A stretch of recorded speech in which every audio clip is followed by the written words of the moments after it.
साथियों, समाजवादियों का और कुश्ती का एक बहुत गहरा रिश्ता, और इतना गहरा रिश्ता रहा है कि सदे नेताजी जहां स्वयं कुश्ती करते थे, स्वयं में पहलवान थे, वहीं मैं समझता हूं उन्होंने जीवन के आखिरी सांस तक कुश्ती को बढ़ावा देने का अपनी तरफ से हर संभव प्रयास किया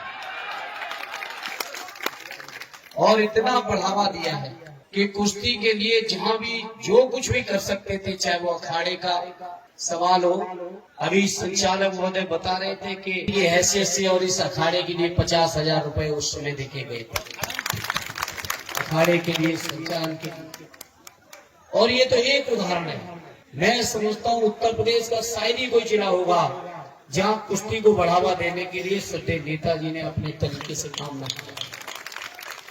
आरडी राष्ट्रीय अध्यक्ष जी श्री अखिलेश जी ने उस परंपरा को आगे बढ़ाया और मैं समझता हूँ ये कुश्ती दंगल समाज के अंदर आपसी भाईचारा, प्रेम, सौहार्द बढ़ाने का एक बहुत अच्छा। उन गेमों में जरूरी नहीं कि शरीर की उतनी ताकत लगे, जरूरी नहीं कि शरीर का उतना इस्तेमाल हो, लेकिन मैं समझता हूँ कुश्ती के पहलवान लोग एक एक दाव पर, एक एक चीज पर न केवल अपने शरीर की ताकत बल्कि विवेक, बुद्धि और दाव जब सीखते हैं, रियाज करते हैं, तब जाके कहीं वो हमारे आपके सामने दंगल में, आपके सामने, हमारे सामने और समाज के सामने निकलते हैं।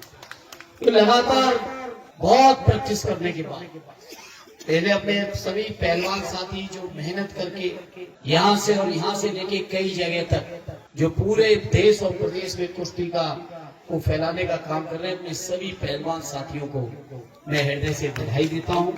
और इस पूरे इलाके में, आसपास के कई जिलों में उनका जो सम्मान है वो हमसे, आपसे, किसी से छुपा नहीं है। इसलिए इस मौके पर उनको मैं श्रद्धांजलि देता हूँ। साथ ही गोविंद जी को इस बात की भी बधाई देता हूँ कि उनकी परंपरा को लगातार आप कायम रखे हो। लगातार आपके सभी साथियों को मैं हृदय से बधाई और अभिनंदन देते हुए अपनी बात को विराम देता हूँ। और पहलवान पीढ़ी है जो दंगल और कुश्ती को लगातार के लिए ऐसे परिवार ढूंढने से बड़ी मुश्किल से मिलेंगे। एक दो पीढ़ी तक तो चीजें चल पाती है, परंपराएं, लेकिन 5-5 पीढ़ी तक ये परंपरा चलाना मैं समझता हूँ बहुत बड़ा काम है। उसके लिए आपको बहुत बहुत, पूरे परिवार को, सभी को बहुत बहुत बधाई। जय हिंद, जय भारत।